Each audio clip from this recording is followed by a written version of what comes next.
Bonjour, bonjour, shalom. Nous sommes dans notre émission du plateau de la femme intelligente. Aujourd'hui, c'est une nouvelle émission, une nouvelle page. Vous allez remarquer que ce n'est pas Maman Bijou qui est là aujourd'hui. C'est le pasteur Trésor qui va présenter cette émission de femmes intelligentes, qui est une conception de Maman Bijou Timamanzambi, mais qui est absente aujourd'hui faute de santé. Alors, soyez bénis où que vous vous trouvez, dans tous les quatre coins de la terre. Nous voulons aujourd'hui parler de « Lève-toi, femme, sois éclairée ». Voilà, c'est pour la 4e fois qu'elle va passer dans notre plateau de femmes intelligentes. C'est Maman Adida, notre diaconesse, que je souhaite saluer pour vous. Maman Adida. Bonjour Maman Adida. Bonjour Papa Trésor. Boni. Madame. En tout cas, on remarque que le plateau changé. Ah oui. Maman Bijou vraiment Aza un peu là-bas. Moi, je vais prendre la santé, mais elle va bien, elle est juste convalescente.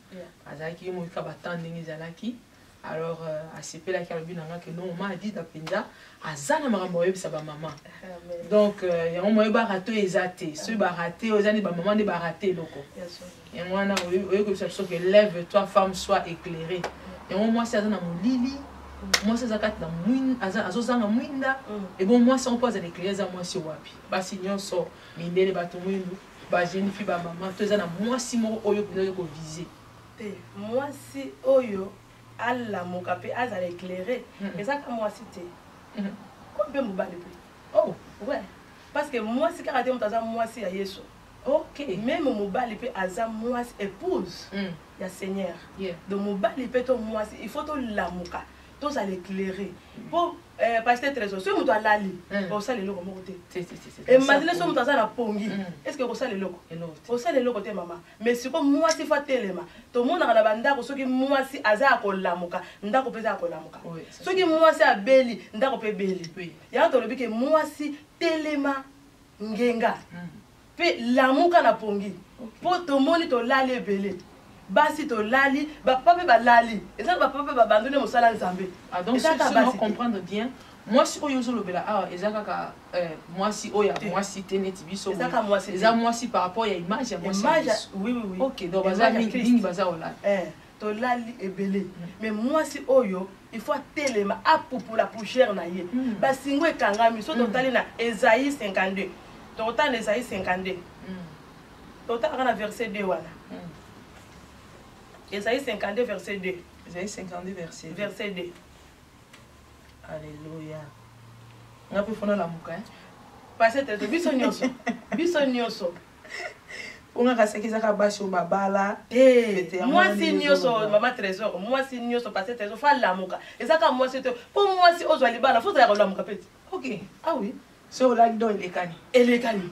Donc faut la mouka. Moi sur la mouka amona makambe belé pour tout la base batamble na yesu balaki rolala te maman bazaki rolala te ngo mona ki ke tina résurrection yesu tina tombo bazaki ya telema donc ça dit basi on a né oyozo ko laksa biso basi wana ba o baza éveillé baza éveillé na makambo nyonso pour moi c'est soit oza kolala makambo mingi bande kolekila yo même ndako soko zalaki rolala soki moi ça ya kolamuka ndako ne kolamuka na vie de prière na vie sociale pour moi ça ya kolamuka amen pour moi soka za ya kolala mama makambo beba pour na ndako soki moi ça za te makambo beba on le bito tant na Esaïe 52 verset 2 52 verset 2 oui natanga Esaïe 52 verset 2 je lis au nom de Jésus. Amen. La Bible me dit ceci: secoue ta poussière, lève-toi, mets-toi sur ton séant, Jérusalem. Détache les liens de ton cou, captive fille de Sion. Amen. Bible le dit zongela esika na yo Jérusalem. Ba poussière ni susu. Ba poussière oyo mama mutu tamso sali lisumu. Ça fait poussière. Au sali lisumu vandi. Tant au sali lisumu faut se repentir. Faut telema. Bible le dit zongela esika na yo ebele ba abandonner bisika na bango mama. Tu abandonner musala ya nzambe, tu abandonner ba ensemble, tu abandonner mabala. Faut to zongela bolingwa kala. OK. Moi si waza à côté les mains, voir ma caution la bolingo là. Pour ce que j'ai à kolala, ma comme ça va le kilayo. Tant que on a bala na ibete. Tant que yeso azo lukayo. Attends, maman ezo le kilayo, on a malembe. Donc ça dit que basi bilele bazar ba on la mais ba éviter. Ba éviter. Est-ce que bo yeba ndeni ke bazar on la. Moi, je suis à Kolala. Les gens signe moi je l'accepte. Moi je suis à Kolala ou à Kolala. Ah oui, parce qu'à bougé. Azo bougé. Mon toit à Kolala. Ah mais moi on a pas sévé bas église, bas c'est bon que ba retraite, ba veiller. Quand ils vont les avoir la mokate. Pour que l'église ça au kokate. Et kokate maman. Pour que l'église me stopper ça ba problème. OK. À que dans l'église mais ça ba problème moi ça katina yé. Il faut et aussi beaucoup prière pour ça la pembe na mais pas la muka à les veiller. Na ma bonne lit, na ma kambunyo face à les veiller maman. Pour ceux qui totali basi o ceux qui bazala ki rolala mais balanda ki yesu te. Oui oui ça c'est. Mais balanda ki yesu totali na lik 8 basi batambula ki na yesu bazala ki rolala te. Pour ceux qui za rolala yesu ndenge. Mais bon ce qu'on basi on ne nous bazala ki rolala te o ça répéter que ba on est bazala ki wana banda tongo tipo bazala ka ba traka yesu boye. Tu ba ba so yesu abimi, so yesu akoti. Banda ko travailler. Bazo travailler. Bazo landa ba travailler et loko yesu ko sala te ba bazo sala. OK. Rôle donc c'est un rôle moko spécial pour les rôle ya moi si. Moi si même na katanda kazana ba rôle bela ko sala. OK. Parce que soki moi ça zate na ndako wana au mona ba chose tambali biloko nyoso bilamba ezaka ya kopanza. Mais maman a dit dans mon na ba mbali mususu et mo ka ibi ko classer ba blona ye. Azo classer mais azo zanga eloko moko. Azo zanga ni. Azo zanga moi si. Azo zanga aide moko boye po ya ko classer biloko na bien to ko lamba donc au classé ndako et c'est un moi c'est maman. OK. Même l'église et c'est un moi ça da ko ya lamuka. Pour baser l'église la plupart du temps ba kambaza mibali, baza ba pastoral les amis bali, basi moi ils ont boulot ko to mo bazo ko tango doute bosiko bon ba moi signé o phase à lever na kati église. Est-ce que baso balanda ke so bazala ki bataote ya? Bana théâtre. Bana ko théâtre. Ba olanda musala Yesu bazo surveiller. Est-ce que Yesu allié sur la montagne? Est-ce que ça est long lia? Amen. La musala nzambe peza ezo senga biso mama to la mukana kati église. To yeba ke e pe ni lezo ya ko beba. Prière zo kele to zo kele te moi fa yeba. Lelo so baloba ki ba tsaki Déborah liboso. Pour ça qui éveillé. Azaki ko la muka. Déborah ça qui juge. C'est pas ça qui juge. Azaki juge à l'époque 4e juge. Bambel bazala ki mais Déborah ça 4e juge à l'époque. Est-ce que ça qui la balinga va la poste wana? Non, ba kota la pe selon capacité na ye. Rôle na ye.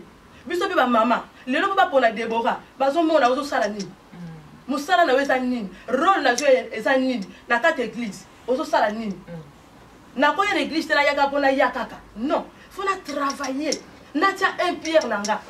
Pour ça ba bazo mona ke a église ngo kufa na kaka. Oh, tant moi ça lali. Église bezo kufa. Église kufa nini? Oui maman. Avant l'église ekufa. Ce qui okufa kufa ça. Est-ce que ça ba l'église ekufa na mokilo? Bazali maman. Yesu mona moko. Bazali. Basi. Basi mibali. Basi na mibali. Si ko conseil ozo pesa bango, o bazo souhaiter que l'église nzambe ekufa parce que bien sûr ça que œuvre ce que ça nzambe et ko kufa te. Conseil na pesa bango. Yesu akufa l'église.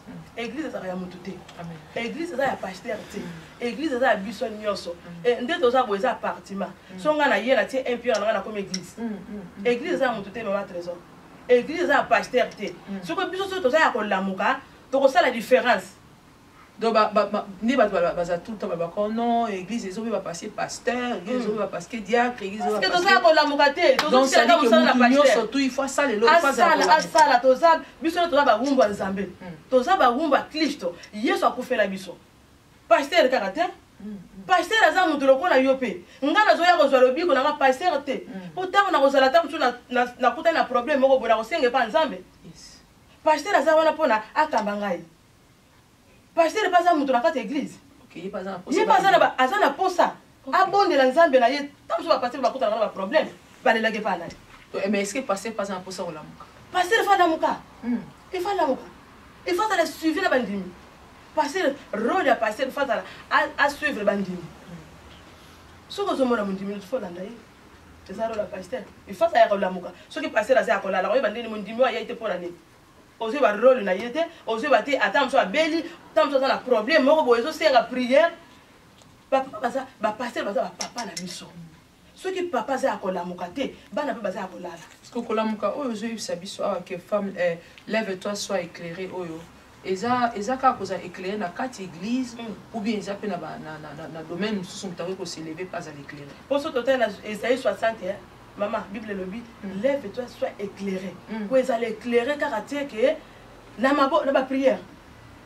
Au moins nous sommes total que mutu azo pela. Imaginez ce mutu na bon na famille.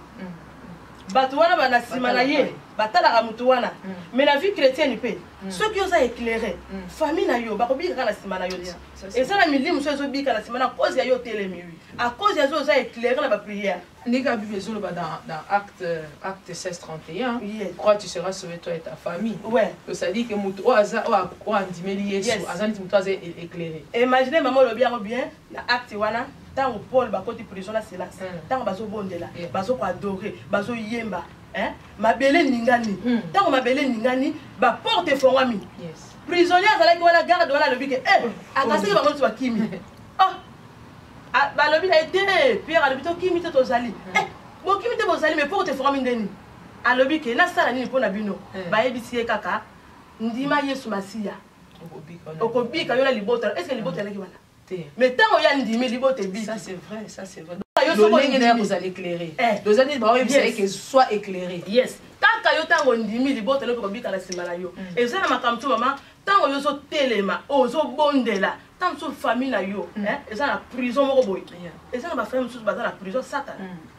Mais tant que moi on a vu la télémi, pour bibi le billet, quand moi sur la bonne moto na libota, famille bébé. Mais malgré que je suis bien, mais dans la prière, na yeba tu peux avoir mon mitema. OK.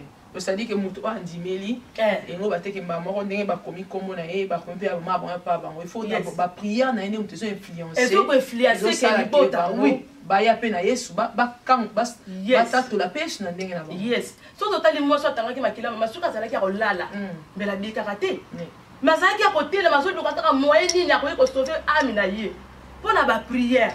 Azoluka toujours avant d'arrêter passer trésor avant d'arrêter il y a un que moi c'est élément pour la solution même la libota ça dit que pour nous aller éclairer il faut qu'à prier là on soutient la prière kaka prière maman kaka et là comme ça c'est maman prière donc ça dit une femme une femme ou bien un homme disons femme à Christ entre guillemets avant d'aller banal lundi dimanche prière ah c'est là on soutient l'éclairage de son moi ah oui oyebi mutu aza na présence en Nzambe passer trésor angengaka mutu aza na présence en Nzambe mutu azopela na ba prière elongine chaja mais bien Yesu ye moko ta mata na montagne mais bien c'est sûr qu'il y a un temps pour tout oui parce que ce mutu mo abi OK pour moi ça est bien éclairé bala miki na tongo prière na 6h prière na 7h prière na 12h prière na lundi mardi mercredi wana te passer trésor prière za na batana.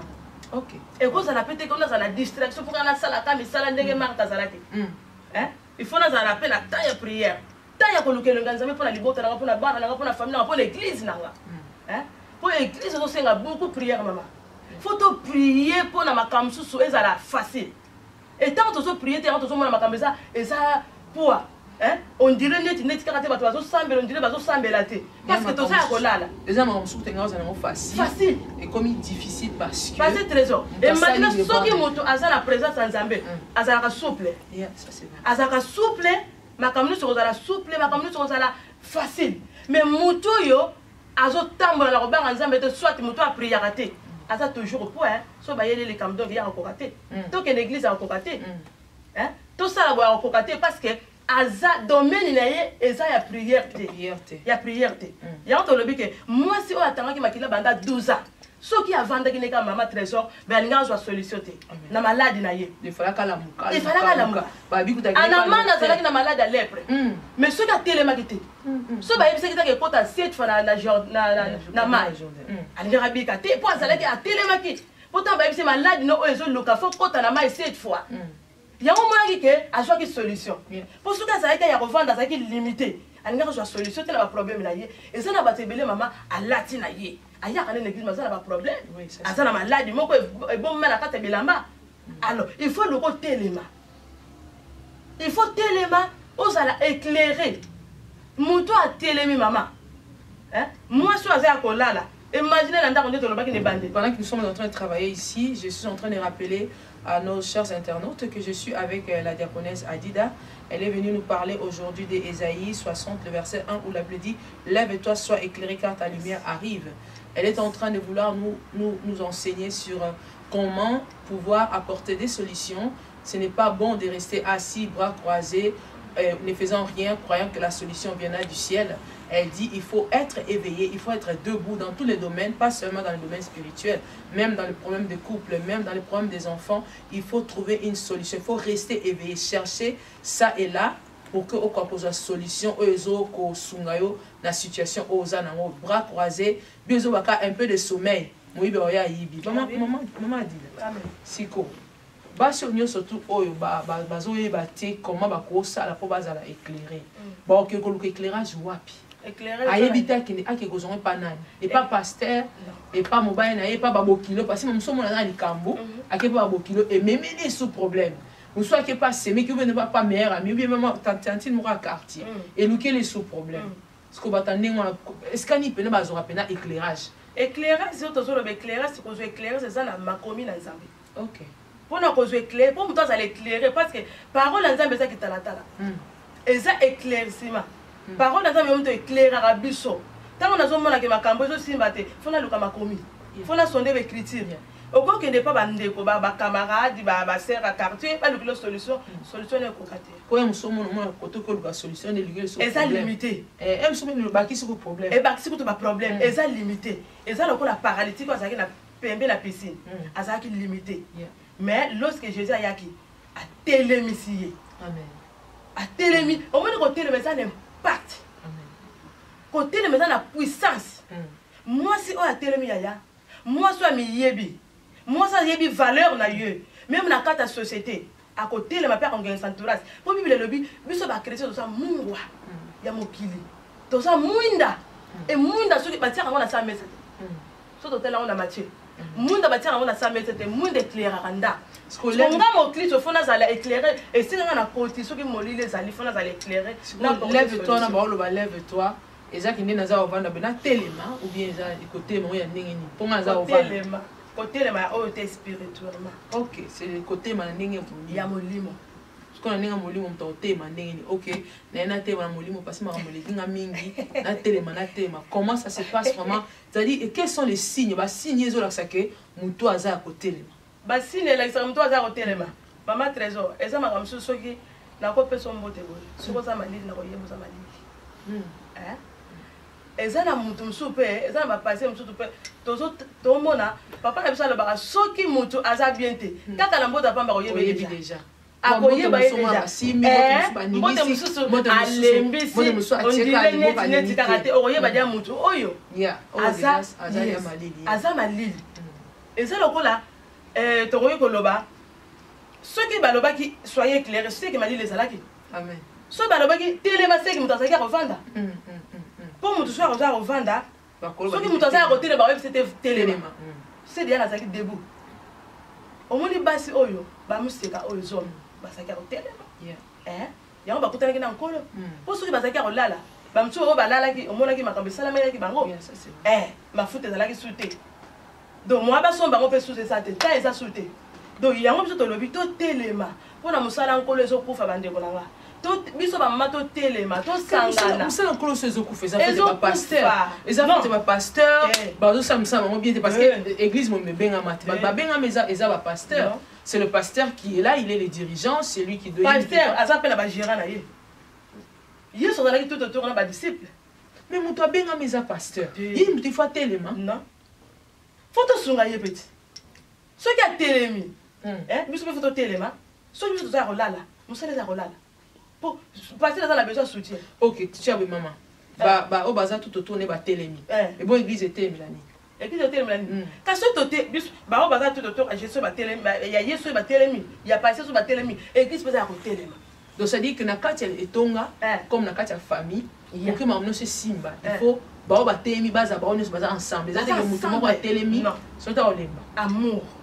To sangana na bolingo, to travailler, to za la penser moko, to za la na eloko moko o to présenter pour na tango Yesu akoya. Tango ya ko église na ye. Akuta biso na toka na bolingo parce que eloko ya tikila biso bolingo, siko bolingo wana eza lisusu te. Parce que trésor, imaginez ceux qui muta kufi.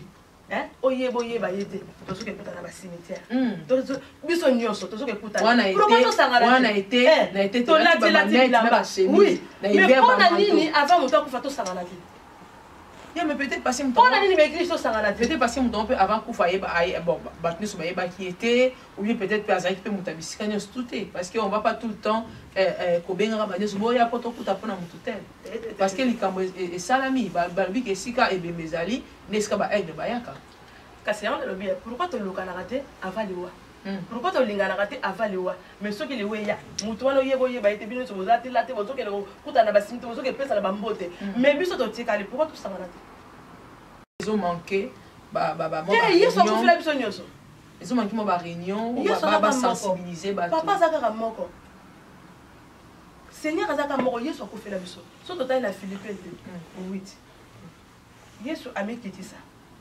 amikitisa pour la biso andima kolata nzoto ya mutu pour la biso so biso en tant que bembe pourquoi tu mikitisa te yemoko ko to yesu amikitisa e bongonga donc ça dit lève soit éclairé oyo et si mana ba communauté ya si ba église karaté la communauté biso nyonso ba mama to sangana na pambola ki nzambe na journée concert na pambola ki nzambe to na pambola nzambe pour la journée oyo batu ba yaki ba telemaki concert le cas qui le 16 janvier ah ya ser na biso comment batu ba se présenter na concert wana ezandenge mo bana bigi to sangana pe ndenge wana mama soki moninga saili kam pourquoi to ke soutenir te ponza mazaka moko amen ezo senga biso beaucoup de sacrifices non mais peut-être que quand ya ser Rachel les a différents parce que d'abord aza mutumo aza partout et puis sensibilité qui makasi ba sensibiliser qui batunyo so et mwana batbayaki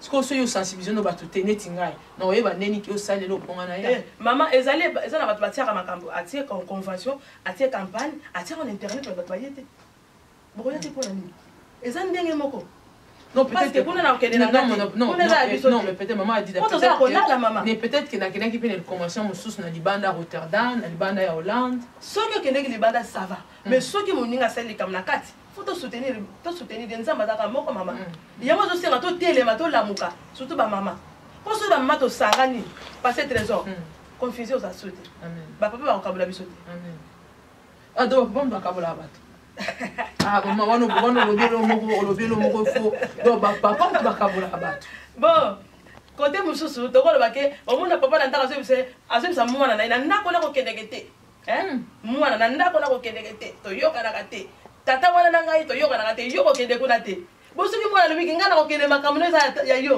na ye oko sani te peut-être moi papa moni ke bon mwana za miso wa mwana net papa te pour éviter danger pour moi pour aviser mwana faut considération ça là faut considération de la maman amoni anaman na malade wana zaki nango eza na mwana moko bazwaka adoptif mwana musala mais soki mama wana considérer que maloba mwana wana te même papa likabika te soka banga kike asa soda ko bomanga na ko loba makambo ndenge nini mais eza pe makambo mususu maman donc dans lève toi soit éclairé il faut aussi considérer bato il faut considérer bato même ministère la munira faut considérer ngo pour nzamba zaka moko eza na bato mususu baleba te wana eza catholique wana eza non eza église nzamba yebi yango nana yebiso catholique nzamba yebi yango te nana yebiso kimbango nzamba yebi yango te mais église nyonso nzamba yesu kaka za moko papa zaka moko nde ba chambre kaboni ah mais bible ezolo ba ke ye nzamba lingite ba image ba idole siko nzamba yebi yango mais est-ce que nzamba za kuna oye nzamba ko yebi loko ya yebi nyonso nzamba yebi même makamu ngana to yebi te mais qui dans to la mtayi ba kapsa zate mtamiye ba kazate nzamba kam tayi ba ça c'est ko la mukato ko la mukati mais ça c'est vrai mais bon le ba ke non église catholique tout ça moi je ne vois pas pourquoi ça dit ozolo ba pe église catholique ba te ma base peu éclairé oui biso nyoto to lamuka l'église noto lamuka eza na sommet spirituel côté maman na ta ya suka bato abandonner kondima bato abandonner ba assemblée na ko sambela souté na moni lokoté na ke sala ni kuna baso betanga libaku église wana e koma ya bango ba beta mais libaku yo wapi maman e bongo na libanda ozoka mabaku te te bisa bato musu pour mon église community ya community ya bango bon ngaso na beti libaku na bibi na ngai olena vana wana me yebite oyebite ke Yesu akufela yo ya solo wana mutu wana yebina no Jésus aza éclairé te aza éclairé te mama moto aza éclairé pena betami libaku donc likampena ozomona ke non likambo basali ndeko wana osepete ata so expliquer moto nyonso ke aota apena ke non likambo eza aza trésor tant tozaka na mokili oza na bomo libaku kozalaka kaka même na famille même na libala libaku kobetaka ngo kaka okokimila ngo wapi bon mabaku mosusu esengi ka peut-être elunga peut-être olonga na milieu wana pour que et comment pour kozwa moi un peu aux moins recul pas parce que yini mutu pas parce que ozana rien na mutu ah wana nde ça va wana nde ozana réserve mais ko yina mutu te po mutu nzamba kelo ko yine pona ni mutu nyonso akelem ne image nzambe azala mabe azala kitoko azaka image nzambe ezana bato balobaka te ngana leki kitoko par rapport à quoi kitoko eza mabele donc la haine au bazana ngo ba jalousie ça peut parce que manque d'éclairage ah oui pour mutu aza éveillé aza kolala yango komona est-ce que butu eza bien tant to lala ka butu eza bien c'est trésor butu eza bien butu eza makambe belé kota mwana butu eza pas mabe eza mabe okobeta libako na butu mais mutu aza éclairé pas beta libako eza face eza difficile et yesu mokuta oloba que ya osamba na moi yo suko tambula au ça pendant qu'il est encore jour oui suko mutu aza éclairé mama aza différent même na koloba na yeni même na lolenge na ye même la façon qu'on défendre le ministère à cause de différent parce que mon toit a éclairé t'es passé trésor à cause de la pensa différent ma casse na mon toit a éclairé osomo na baso ba kufila ka bana ti basa banduma basa ka ndenge moko te ah oui moi so za ko lamuka to tala mwasi moko na bible na roi na 2 rois 4 tant mon bal a fait tiki banyongo mais moi sur la télé va zaki olamuka tant zaki olamuka asala kini akeluka basai na nzambe akeluka musai na nzambe abike mwana balingi ba balingi ba bango parce que zaki olamuka mais moi si oya ba kataki mwana avant ayebaki mwana alalaki bongo zaki olala sikotanga la mugi ndayo ayo comprendre que mwana za kufi. Il fallait faire quelque chose. Il fallait ça qui a la mouka. Ça dit qu'aujourd'hui, c'est que Bolingo boit enseigner que tout ça le quoi moi sur la tout là qui pongi faut surtout qu'il faut la il faut ça. Il faut ça. Je te vois quatre le monde. Ba quatre le monde. Nous sommes à ministère et katana. Ba les katana. Bana ba katana. Parce que Allah là qui azaki éveillé. Même na bana faut aller veiller maman faut la sabana nzela nzambe faut aller veiller. Pour ce que ça ko là bana ba ba nzela nzambe te. Nous sommes relâchés katana et katana pour balala ki pongi ngana lali nanga muninga zo tambola o zo tambola mona makambe beleti ngana lali tango na lali wana bato bazo sala makambo yango zo mona ke kaka yika nzamba zo salela ye poza ko lamuka po yo za ko lala yo za ko lala siko muto bazo aza ko lamuka nzamba zo salela makambe bele yo siko kota jalo na ye no parce que lamuka pe yo pe lamuka yango tolobi na ba mama to lamuka na musala nzambe to lamuka na bandako to lamuka to sunga ba bana na biso to sunga ba papa na biso ba o baza ko lala ezana ba papa muso ba lala ka ba pongi mama musala uta okendete mo ba lala pongi na be wa mo ba la nini ala alamu ala semula kala lisus papa wa ba baza bandako bazali après moi sina bana pasteur baza mama na mawe baza mobali de moi c'est pas que Luka moi c'est que moi c'est pas OK mobali fa que Luka fa za ko lamuka mobali fa za omoni moi dit d'ailleurs yebi couple moko baza papa la kanika kaka maman mtaza o lamuka eza biblique ma bazali mais to ko citer bango ti bazali peut-être na ba Paris na Belgique na Hollande ngana na mona te o dam tu bazate mobali sala te mais moi ça sala mais moi ça za ko lamuka mobali aza kolala eza matata mobali moi c'est que na koluka mobali aza kolala mais eza matata papa eza matata bible lobi mobali fa luka pona mwasi amen mais tango mwasi aza kolala que les désirs de la femme se porteront vers le mari oui alors ce que ce mobali koluka te ba désir on est kaka ba désir il y a dedans tu peux le blanc deni donc il faut mobali on a la muka za l'éclairer ça l'éclairer oui même na ndako pe mobali faut alamuka po mobali soka so lamuka te ke yango ba oyelo pita msuba yelo le kambo oyebite yo za ko lala moi ça que ko luka ye adaka ora mwana kasada za ke ko lala mwana 15 ans azuize papa yebite nini papa za ya ko lala toujours aza éclairé aza éveillé te Papa n'a pas la paix veiller. Faut pas moi c'est la quoi. Normalement, quand papa n'a pas tendance pour faire même maître absolu, même spirituellement, à mon niveau, moi l'écolo parce qu'il me t'a même maître. Il me t'a mettre la carte. Mais ce que c'est à côté la maman. Et c'est la belle me souper basoyer là, il le refait hein. À ce moment-là, il que le basoyer là, il n'a pas résoudre les problèmes, mais on passe dans ça à côté là. Pour ceux qui n'a pas à côté la muka, n'a pas eu baguette. Moi c'est le basoyer mais là il parce que toujours courir derrière le temps, tu as commis presque na souka. Mais on ne peut pas moi si oyo, ne comme oyo, moi dans Zambé oyo, parce que lève-toi soit éclairé ici, il ne s'agit pas de la femme oyo, moi si avec grand F, c'est la, on parle de l'homme, l'homme avec grand H, c'est-à-dire que tout être humain, oyo bazo bane alamuka, oyo alala ki pongi. Okope sabiso wa point nini oyo muto a otala biso na souka, ata soka la ndenge biso ne bandelité, aye baba point oyo esengeli mutu asala pesa na osigne ya mutu o ala les ndenge nini siko soki mutu ifala muka ifa sala soki eza ndenge nini mutu alali akoyo makambo ezoleka libanda te eza lokola na moi bo mutu alali bato bazotambola makambo ezoleka libanda ya yebi yango te il faut alinga alamuka ayebaka nini s'est passé nini esalami libanda eza ndenge moko mutu aza kolamuka aza différent na nde tolobaki aza différent na mutu alali basi na ta ya suka tolali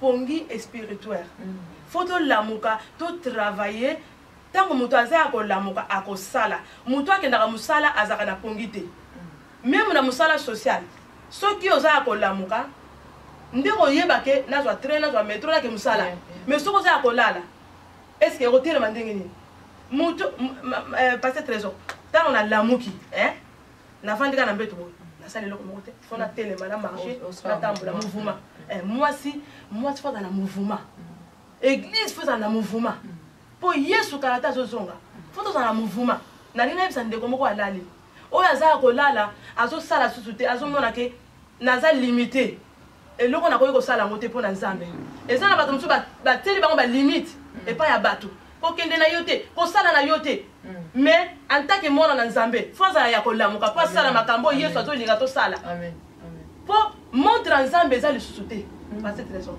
na montre nzambe ta eza susuté biso tozomona ta ezali mais nzambe ta eza susuté tozomona bato bazokufa mort subite mais ta eza susuté pasteur to lamuka tango mo ezali apôtre Paul azoloba tango mo ezali botika na sala na sala tango mo ezali molili soki koti na kosala so te yango na lebi na ndeko moko alamuka na musala nzambe alamuka na vie sociale alamuka na ndako na ye alamuka po azala éclairé mpo na libota na ye totalaka soki na famille moto aza na mbongo bato nyonso tozodiembelaka na motu wana ate soki nake pa grand frère apesaka mbongo na vie de prière mpe eza bongo na vie de prière soki nga naza ya kolamuka nazopela naza éclairé en tout cas libota na ye kobika meme na nsima na nga tanso eloko moko elingi ya na nsima à partir ya baprière na ngai nzambe azoka épargner déjà bato ebele bazobika ntango soyebi te abiki mpo na nini prière na nde moto ebikisi motu wana ntango so oyebi yango te Voilà, chers internautes, c'était bien notre maman Adida, notre diaconesse,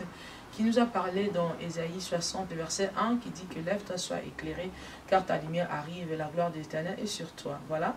Elle nous a parlé qu'il fallait être éveillé dans tous les domaines sociaux, domaines culturels, domaines familial, pourquoi pas aussi financiers. Elle a aussi, il fallait être éveillé dans le ministère, que nous ne laissons pas seulement aux pasteurs, aux dirigeants des églises d'être debout. Nous devions aussi être debout en tant qu'enfants de Dieu, parce que l'ennemi viendra. La Bible dit, le voleur ne vient que pour dérober, égorger et détruire. Et lorsque le voleur vient, il vient pendant que nous sommes en train de dormir. Que Dieu vous bénisse. J'ai reçu maman Adida. Maman Bijou est absente pour des raisons de santé. Moi, je suis venue juste pour vous dire, soyez bénis par ces messages. J'ose croire que vous avez reçu quelque chose. Sinon, écrivez-nous. Visitez-nous dans www.samuelnoraminiso.com ou appelez-nous dans 06 84 74 53. Que Dieu vous bénisse. Au revoir.